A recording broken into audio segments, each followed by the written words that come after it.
सुका पाटील 35 भाकरी खात होता.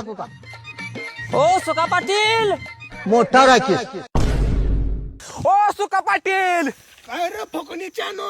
होय, सगळीकडे चर्चा चालू आहे, तुम्ही 35 भाकरी खायच होता, खरं आहे का? अरे 35 नाही 36 खात होतो. अहो सगळी तर 35 म्हणते ती. अरे जेवताना 35 खात होतो. पुन्हा दूध पिऊन तोंड पुसत पुसत जायचे पोटात. तुम्ही एका रात्रीत 1000 कडबीज पिंडी बांधत होता. अरे तेव्हा गणित कुणाच्या बाला येत होत. 4000 पेंड्या बांधायचं तेव्हा 1000 धरायचं. अहो मग ती भुईमुगाच्या शेंगाच्या वापाचा विषय काय? ती पण तसंच आहे.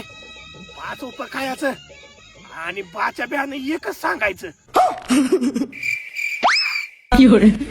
बांधावचा काय विषय सांगितला नाही.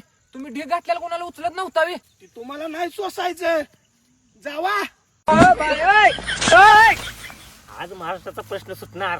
सुका पाटील बांधाव माल टाकतोय किती? I I I I. हे पादल्या भीतीवर उडून पडलो, मुतल्या वाहून गेलो असतो.